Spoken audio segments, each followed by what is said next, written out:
has fallen on the Pavis estate. Minrathis is washed in gold-orange light. How have you... let's check in with everyone and how they're feeling before we move on with the capital P plot. And I feel like we should start with Elian, because, listeners, last episode, some stuff happened. Yeah, just... How's it felt being affianced for, 6 hours? And are you going to tell anyone? No, it's... I feel like now might not be the best time to announce it, but soon. Right? Yeah, no. Now is not the best time. There's a little bit of other shit going on. Yeah, no, Elian's felt pretty good. I mean, it doesn't change the fact that the prior 24 hours was still a crazy whirlwind of all sorts of insanity. But I guess it's... All's well that ends well. Yeah. Well, it hasn't ended yet. I guess it'll go to shit. You don't know. Yeah. What about you, Cassandra? How have you been doing? Cass is kind of conflicted. It's like, the last time she and Little Big Bro went on a shopping bonding trip, it's like, hey, this thing, don't tell Elliot. And she's like, oh boy, I sure cannot talk to Elliot about this. Oh no. Or anything. Right? She's just like, oh, this is terrible. I hate this. She's just fiddling and trying not to look anywhere oh, I hate this. Everything is bad. I can't keep a secret. I'm not good at that. I probably shouldn't have told Kassan. It's fine. No. Feelings. You shared feelings. She was very proud of you. Speaking of which, Yariel, before everyone is heading downstairs, downstairs through the Alluvion to Kirkwall for the ceremony, and Lannon catches you just before you pass through the Alluvion while everyone else has gone through. And he says, you okay? He is speaking in Elven, by the way. I just sort of shake my head and I say, you?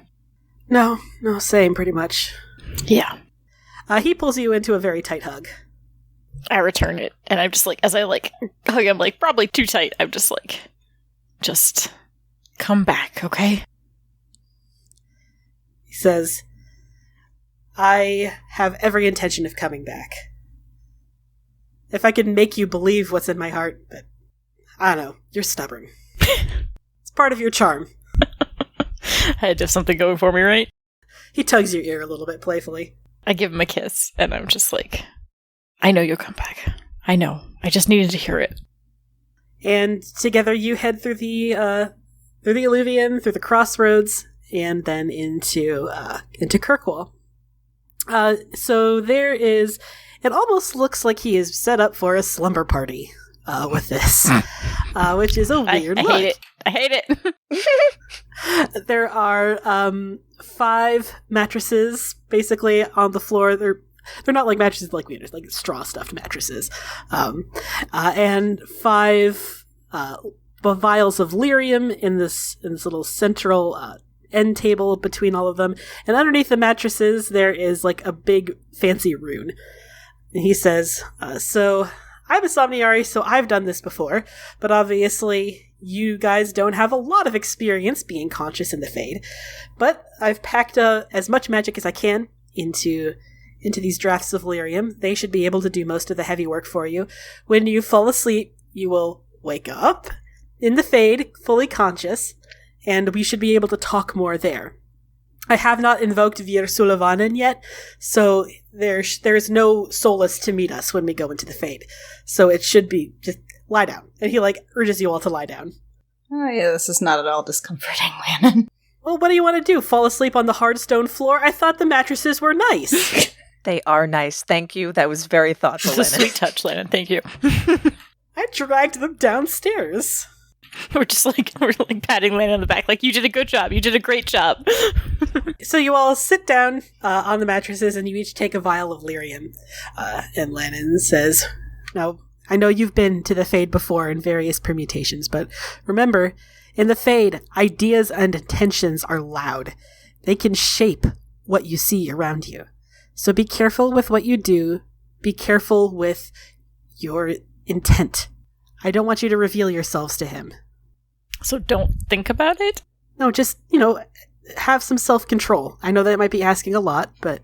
I don't even know what you're asking for. Oh, God. What is self-control? I've never heard of that. There's a stat for that, and I don't think I have anything in it. He says, all right, go ahead and drink your lyrium. And he downs a flask. This is a terrible idea, I say, as I down a flask. Yeah, Elian's with you on that. Severin raises his in a toast, takes a swig, and all 5 of you pass out. Like, you don't even remember, like, hitting the pillow, basically. Like, it's just, you're there, and then you're out. All at once. And when you do wake up, it does feel like you're waking up. Like, you get the sense that you've been asleep for a while, although that can't be possible. But you will wake up and you are in what looks like a small forested grove. Yariel, you feel right at home here. It's a sunny day, although the sunlight that comes streaming down is dappled through the leaves. There are birds singing. There's the sound of a small brook from somewhere nearby, although you cannot see it. And behind you, there are a few Aravels with purple sails. And sitting right in the center behind you, and all this, is an alluvian. It looks like the alluvian that they have at the estate in Kirkwall. You know, the one that links Kirkwall to Minrathous. Big and tall and unornamented. And he says, this is where, well, first of all, hey guys, how are you? Are you all right? And he stands up. He's used to this, but he knows you guys aren't. Full consciousness in the Fade is a lot. It doesn't feel real. It feels very sunshiny, overlit, almost oversaturated with its colors. Yeah, how are you guys feeling? Non-mages, how are you? I don't like this. I feel like I've gotten more used to being in dreams, but this is just, still feels wrong. Yeah. I'm well, at least my entire village isn't being slaughtered. Hooray. It's the little things. And he says, well, like I said, this is the Fade, or rather, this is a projection of my consciousness that I am going to be using where we'll invoke the sulevanan. I chose a forest deliberately because it feels authentic to my roots, and also it gives you lots of places to hide. He says, do you guys have any last-minute questions before I invoke the sulevanan? Will we just know what the alluvian looks like, because it just looks like a mirror of ours? It should look similar. The frame might be different. I don't know. It'll be an extent. You have to understand it'll be a projection of Solas's imagination, not a real alluvian. Okay, but it won't be hidden. It should look similar, yes, and it should be obvious. Vir Sulevanan, like I said, it's about open reciprocity, so he should not be attempting to hide it or anything. So I guess we just need to be sneaky and just not attract attention. So just attract a lot of attention, Lannon. He says, yeah. And then seriously, out of character, last minute questions. Do we have any idea of what we need to look for to find this power source? Any clue? Or are we just kind of wandering randomly around? Lannon says, the nature of Vir Sulevanan is that the alluvian will take you into the innermost sanctum of the person that is being invoked in the rite. So, for instance, this alluvian should take you right to my bedroom in Kirkwall. A place that feels intimate and personal. For Solas, it should take you to his inner sanctum in Hellathen, because so far as I've been able to tell, that is where he's had his base of operations all this time. It's what I've been trying desperately to get into, to no success. Good. One step, it saves us. Excellent. He says, I will do my best to keep him distracted, but try to be quick. I will not end Vir Sulevanan until I see you exit. Okay. But bear in mind, if I do end Vir Sulevanan, this whole place is going away, and you guys will not be able. I didn't want to mention this because I didn't want to freak you out. But if you get trapped in there, you'll be trapped in the Fade, and it'll be kind of an ordeal getting you out. So please be efficient, be quick, and please come out quickly. I'll hold them as long as I can. I hated this plan. Excellent. Love it. Great. Cool. Yep. Quick in and out. Let's do it, team. Okay, all of you into the bushes or something. Try to stay on the opposite side of where my alluvian is, somewhere over there, he says, pointing. Okay.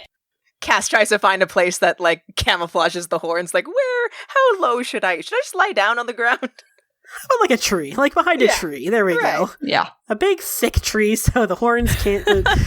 there you go. There we go. She's like, hey, that one looks good. And as soon as you are safely out of sight, he glances over and he nods, and then he takes a couple steps back so his back is to his Olivian. He folds his hands in front of his chest and he starts muttering a soft incantation. His hands glow blue. You can just barely make it out because you're 20 feet away from him behind some bushes. But you can see him casting magic of some kind. And suddenly he stops in the middle of his incantation. And then abruptly he casts some sort of glamour over himself. The Valisline vanishes, as does his left hand. Oh. Good thought. And then he closes his eyes again and he continues the chanting. So the magic announces itself very quietly. You guys have all been around big magic enough to know that the bigger the magic, the less flashy and impressive it is, generally speaking. Novice mages are all about, huge explosions and, great walls of light and things like that. But when you get magic big enough, it speaks for itself. It doesn't need the flash and pomp and, circumstance. It is marked with a subtle shift in the air, like a quiet change in the wind. The leaves rustle a little bit, and then the field sort of goes out of focus for a minute. And when it comes back into focus, there is indeed a similar Olivian. And stepping through it is a very, very large, 15-foot tall, six-eyed wolf. Hate that. I stiffen. Is it the six-eyed wolf, the one? It's the six-eyed wolf, yes. The wolf seems like it's hard to read expressions on a wolf, but you can tell that there's trepidation in his steps as he moves forward. And Lannon moves into the center of the circle and he says, to parlay, you're going to have to shift back into your elven form. And there's another very subtle rush of magic. The wolf is gone, and in his place stands Solas, the dread wolf. Solas takes a couple steps forward, and he says, "The invocation of Vir Sulevanan. I cannot imagine that it has been invoked in this way in many millennia." Lannon says, "Well, I do have the Vir Belisan now, all of that knowledge in my head. I do not think I'd known that it could be invoked in this way if it weren't for that." And Solas sort of smiles tragically. He is still standing quite close to the mirror, you're all waiting for him to take a couple steps forward so you can, bolt in. And he takes just a few steps forward toward Lannon. He says, "Yes, you took in the Abelasan despite my desperate protests."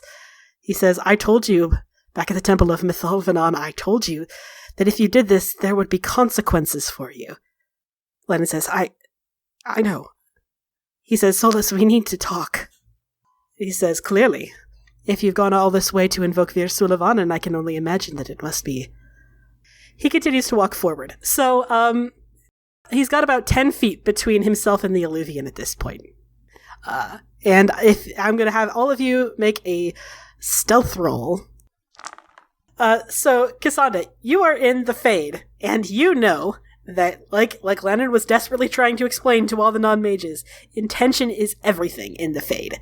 So you know the best way to be silent is to desire strongly for silence. And that said, you draw with on your natural willpower, and you jerk your head and, absolutely silently, all four of you slip past and around him. And just as you are about to pass through the Hellathen, you hear Lannon say, "Surely you know why I'm here, Solas. Surely you've guessed why I called you here." And I'm just curious, me personally, if Yariel has, for instance, any interest in staying. Yeah, I mean, I was obviously going to say that. Yes. Oh, no. Even though all of your friends are going into Hellathen. Right. I know it's a bad idea. I mean, it's not one of those things if you asked him is this a good idea? He'd be like, "No, shouldn't do this." But it's also listening to your lover try to talk to their ex-boyfriend who's also a god. It's really hard not to do that. That's a really specific thing. I don't think I've ever experienced. No, I get it all the time, Kate. What are you talking about? This happened to me yesterday. Yeah, I don't know all the time. It's really hard to resist. Okay. Yeah, no, if he sees you stop and stare, he is gonna, grab your wrist and be just a kind of jerk of the head. I like shake my head at you and I just like hold up like one hand or like one finger, like just wait. So while this is going on, Solas says, I have my theories, although I would never hazard to presume. Lannon says, last time we spoke, when you came to Minrathis to find me, you called me Vanon. Were you in earnest? Solas says, I am almost wounded that you need to ask. He says, are you? Because throughout all the campaign of the Inquisition, you... And Solas seems to nod his head in acknowledgement. Says, I understand. I spurned you. It was unthinkable for me, at the time, that I could allow myself to have those feelings for anyone, least of all for a man I knew had taken the anchor onto himself, who I was so sure was going to die.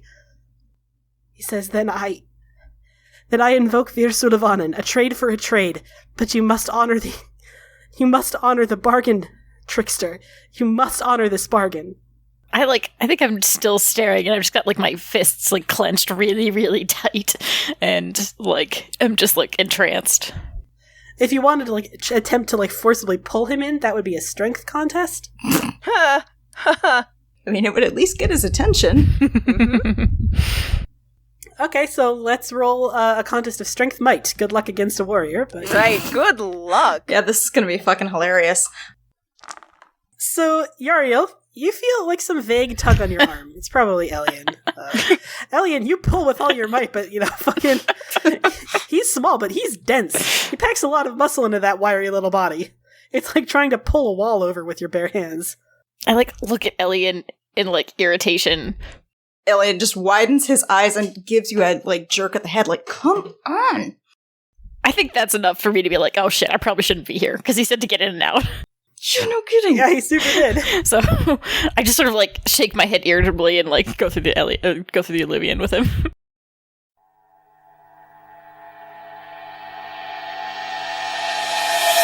So Cass, you have been inside the Illuvian for a while now. Oh boy.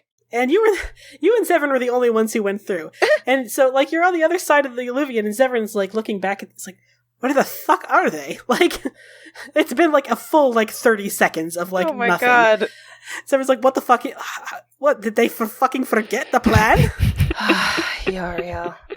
And Cassandra... So, while Zevran has been looking back, you've been looking forward.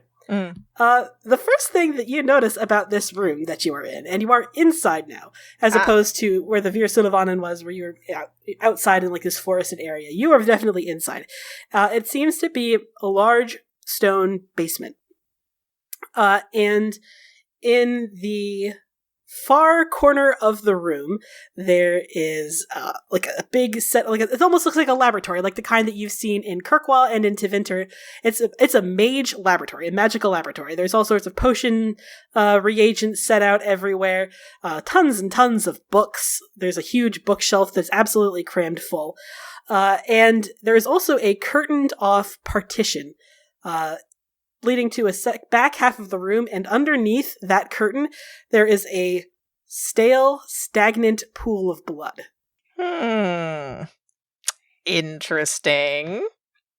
I'm definitely gonna call Zevran's attention to that, like, well, Zevran? What? And he turns around. What? Yeah, she goes over and, like, blood? He frowns and he sees it and he says, That is certainly blood. Zevran, I think, is the first to head forward, and unless you tell him not to, he's going to pull the curtain aside to see what's behind it. Yeah, I feel like Kaz is going to be like, I don't know, we're in. He said once we're in, it'll take us. Yeah, sure, we need to go through the thing, yeah. Okay, Zevran pulls the curtain back, and he uses his free hand to kind of cover his mouth. He's an Antivan crow, but this is a lot. What you see on the other side of the curtain wall is a pile of elven bodies. Oh, all of them murdered in the same way, a clean slice across the throat. Hovering above their bodies is this unusual, it's maybe a 6 or 8 foot diameter hovering sphere of what looks like blood. It is absolutely vibrating with the magical energy, Cassandra. You can tell that just by looking. Ooh. This is capital B blood magic. And this isn't just blood magic, this is big blood magic. Yeah. Like, This is a whole lot of potential energy stored up for something. Oh, well, that certainly is a power source. A couple seconds later, Elian and Sabre come stumbling through the alluvion. I just sort of like shake myself off, and I'm just like, I just wanted a second. We don't have a second. Oh, Cass is mad at you. She, like, spins on her heel and, like, Uriel, what were you doing? Imagine it had been Faye out there. I can't imagine, and I know why you did it, but still. Like, she, like, tries to flip him around, like, look at this. Look what he's doing. There is a pile of dead elves in the floor. There's got to be at least 20 or 30. They're each given, like, they seem to be, like, you know, covered with a shroud.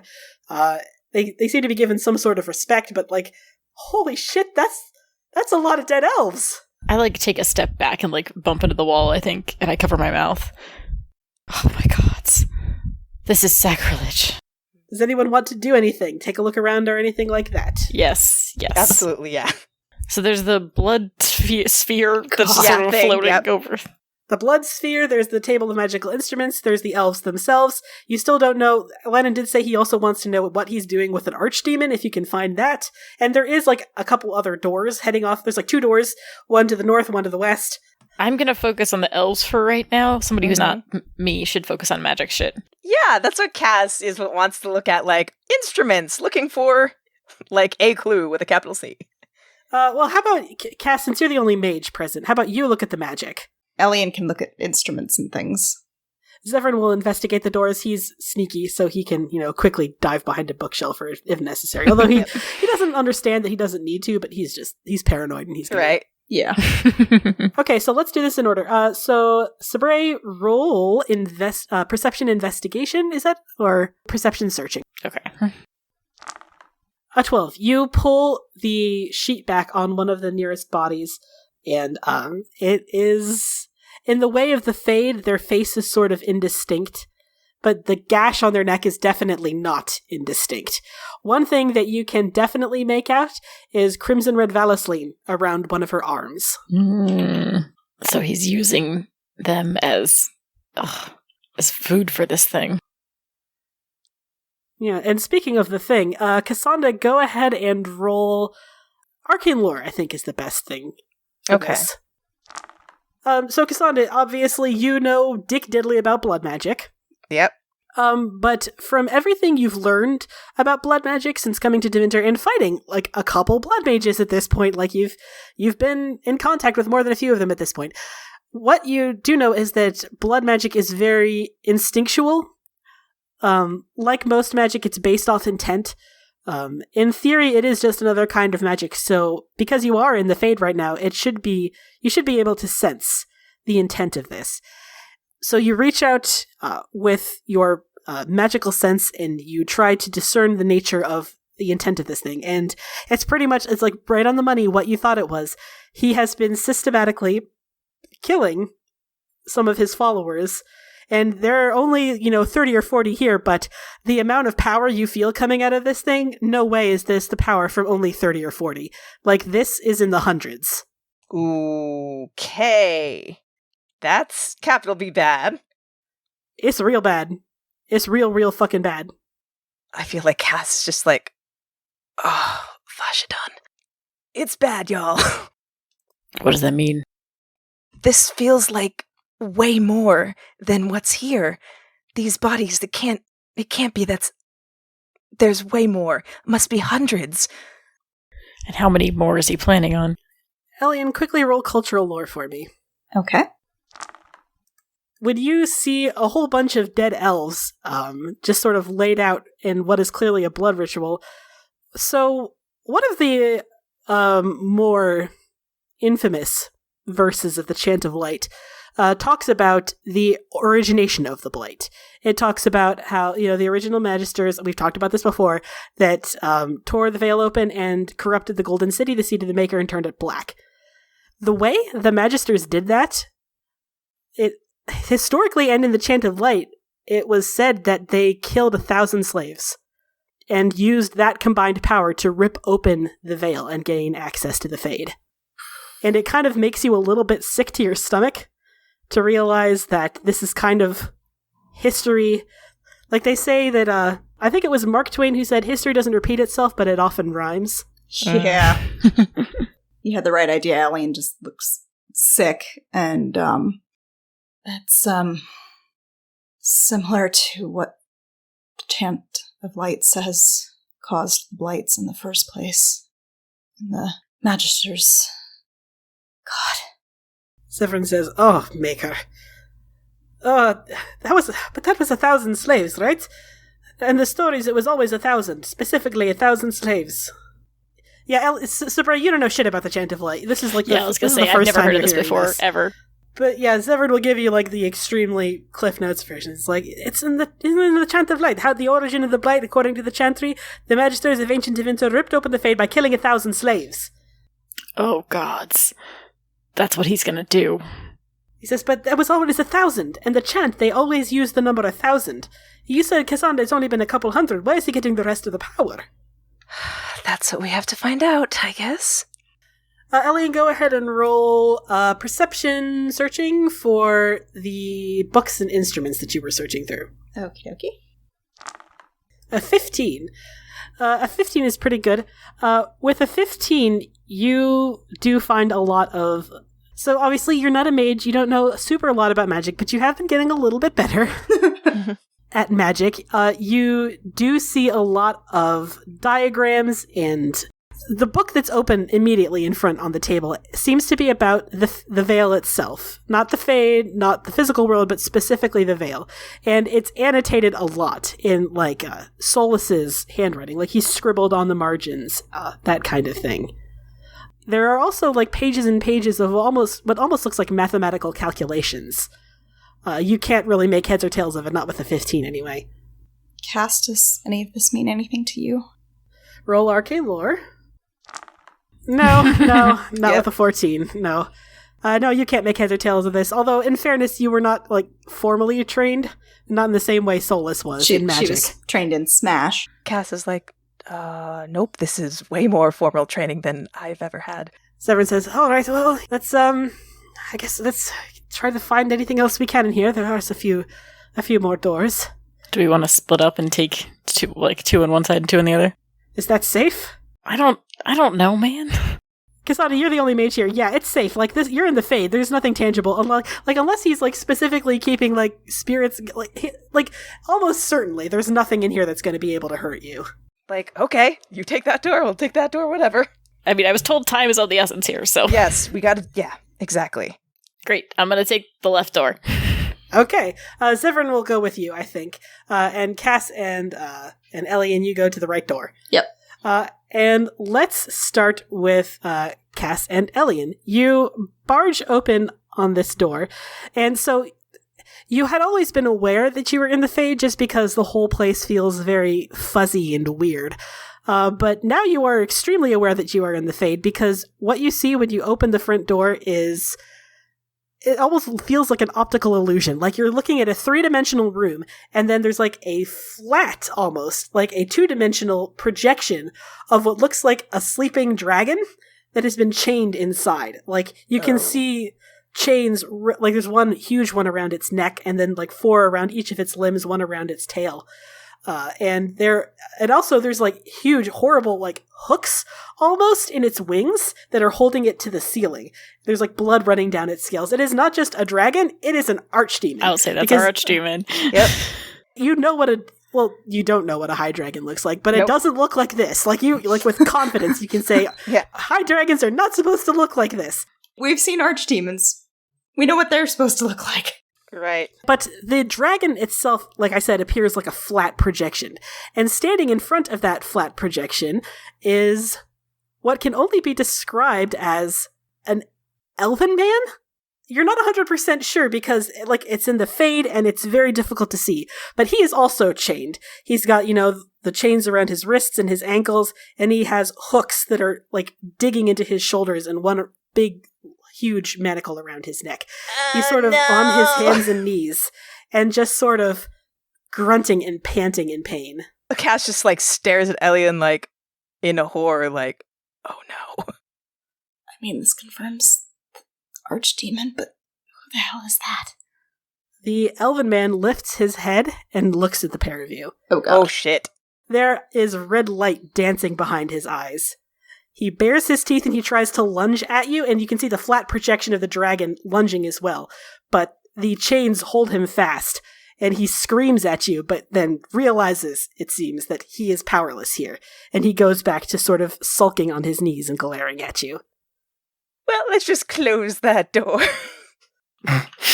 Just, like, close it softly behind you. Val have a theory. I don't know if Elian has put 2 and 2 together yet, though. First, Cass is just like, well, nothing to see in there. What'd you guys find? Nothing important in there. Nope.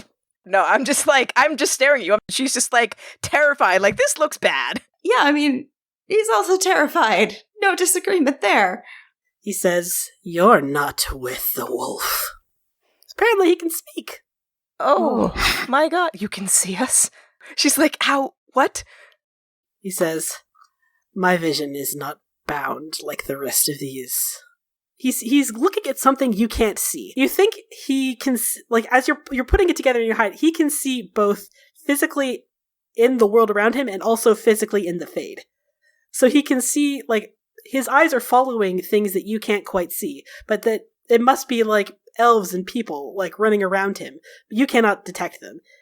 He says, "These creatures, these vermin, my vision is pure." I don't understand. Why are you bound? How? I was bound by the dread wolf, just like last time. He bound me once under the earth, and then bound me again here. It seems that no matter how many eons I spend trapped, he's always going to find me again.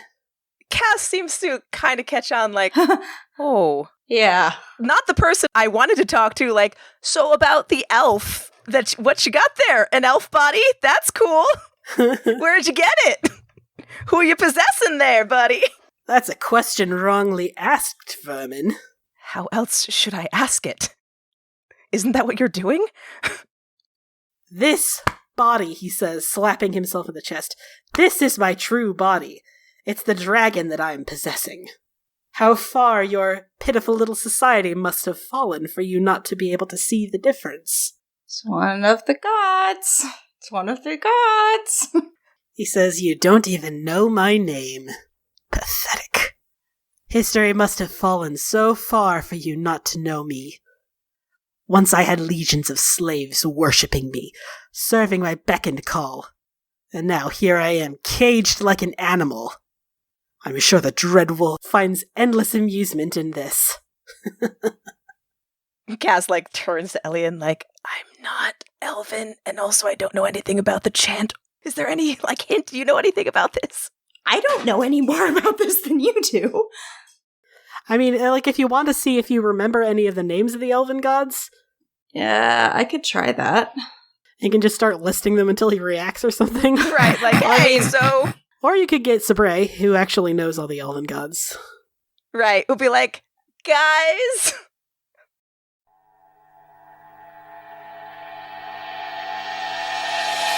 Zevran and you, Yariel, head into the other room, and it is a smaller library. It looks like he makes potions here. And you're both of you, like, neither of you are fucking mages. You don't know what you're looking at. Yeah. It seems like a lot of technical work. It's probably important, but you don't fucking know. And then you hear Cass like, "Guys!" I, like, look up and I'm like, that doesn't sound good. Zevran's like, "All right, well." And then he heads over to where they are. Yeah. So all four of the two of you join the other two, and you see exactly what I just described. I'm not describing it again. The big flat dragon and the elven man standing sort of in silhouette. And this guy sees you enter, Sabre, and just starts this hideous, dark laughter. I, like, stiffen immediately because I feel like I have an idea of what's going on. Like, Yeah, I see you found him, I say in, like, an undertone. clearly. You've forgotten who I am, but still you mark your slaves with my markings. Unbelievable. I am no one's slave, demon. Then why do you have my markings scrawled all over your face, Rattus? You realize this is Elgernon, Elkanon. Yep. the god of vengeance, and most notably, the most powerful of the Pantheon. Oh no! And the one that my Valisline is. Yep. The one of your Valisline honors. Yep. Good. Great. I've dealt with your kind before. And I've dealt with yours. I sort of like growl and step back. But I see, for as all-powerful as you claim to be, you're the one trapped here, not I. He grinds his teeth. An unfortunate twist of fate. Rest assured, as soon as I find a way out, I will destroy this pathetic excuse for a world. Who says you're getting out anytime soon? Certainly without help. Are you proposing an alliance, Rattus? Are you Grind my Uriel? teeth. Severin's like, are you? Are you doing that? What? Elliot's like, I like turn to look at the rest of you and I'm like, I despise this vile creature as much as the rest of you, but we do have something in common. We both don't want to see Solas alive. Yes, but then we'd have two of them to deal with. Oh, we could just set them all against each other. Just be go fight each other. I'm sure that won't destroy the world or anything. That's fine. It's not that good of a world. Uriel, literally the opposite of what we're trying to do. I look at them and I'm like, this is an opportunity we can't afford to pass up. I think we can. He says, I am very interested to hear what it is the Rattus is proposing. Well, one, I would appreciate if you stopped calling me that. Two, perhaps we can be of some use to each other. If I were, for example, to let you go, what would you be able to offer us in exchange? He says, you cannot let me go. You have no physical form, not as you currently are. Which, that's true. You're in the Fade. He's able to perceive you, but you cannot physically touch him, and you cannot release him. Not now. But if we were to, for example, go to the Arlethen, you can see the flat 2D projection of the dragon sort of shift. The manacles clink and clank. And it lifts its head just as Elgernon turns his head and stares down at at all four of you. He says, what could I offer you? Indeed. How about... And you can see, so like I said, the dragon is sort of 2D, but you can tell even so that it is moving its head very, very close to you. Like its long neck snaking around and its massive eyes just staring you down. He says, I could kill that vile little wolf for you. Does that sound good? All I could ever ask for. Spray? He says, then show me the courage of your conviction, Rattus. Earn yourself the fealty of a god. So, mechanically, if you agree to this, I will probably, I did not expect Sabre to go this way. Oh, wow. So yeah. I'll probably... Whenever Sabre gets around an archdemon, God. shit happens. Terrible things, yeah.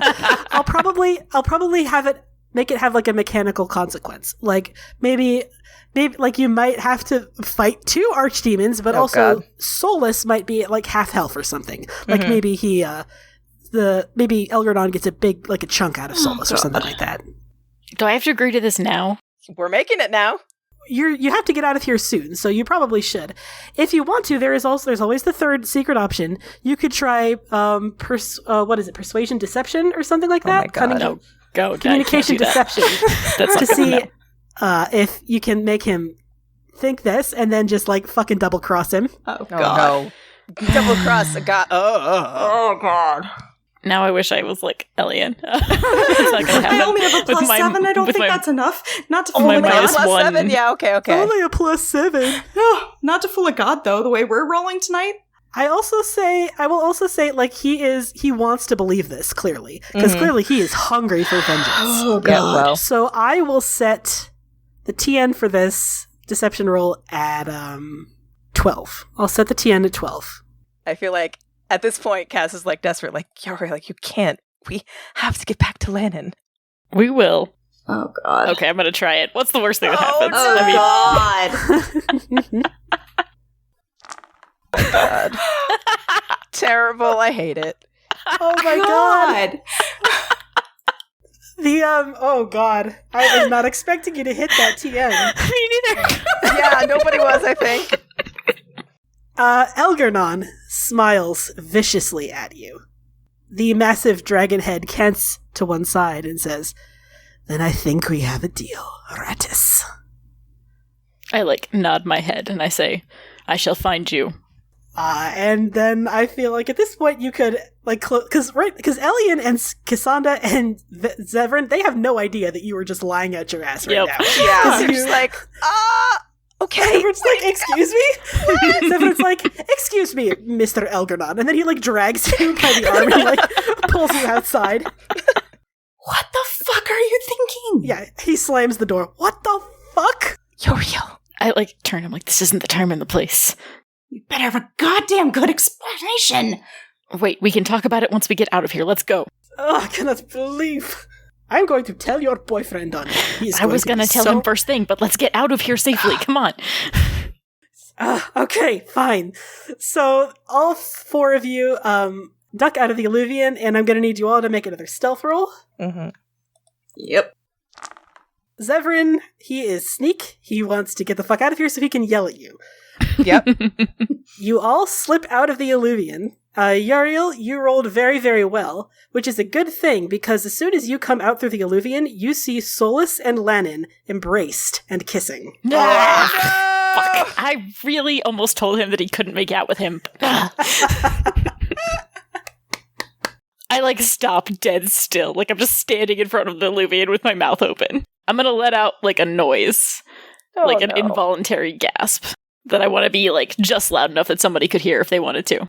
You let out a soft noise, and it does seem to catch Solas' attention. You see him half turn his head, and then very, very quickly, you see Lannon's hand go up on the side of his head and turn him forward again. Just oh, well, no, don't look over there, look over here. Yeah, I think Elian and Cass both grab you. Yeah, Cass is like, nope, we're not doing this again. And as you drag Sabraith frantically into the bushes, you hear Lannon says, "So you'll honor the bargain. One life for another." He says, "I will. Then on. You have my word." And he says, "Placing my trust in the trickster god. Very well. I'll see it done." And then very, very abruptly, you all get thrown out of the Fade.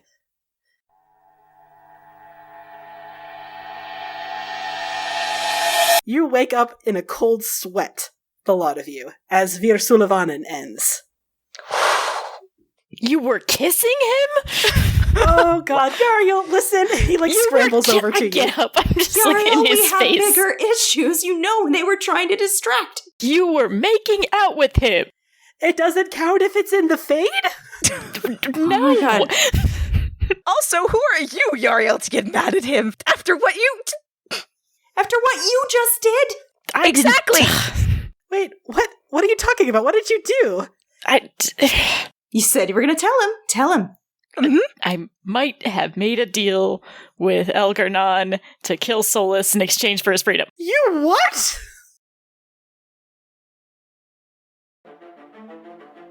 Hey friends, Tessa here. If you're desperate to hear the next episode, chances are good that you can by joining our Discord server. We post links to all episodes in pre-release, and you can even chat with us and listen live as we record. Join us by going to bit.ly/CFCDiscord.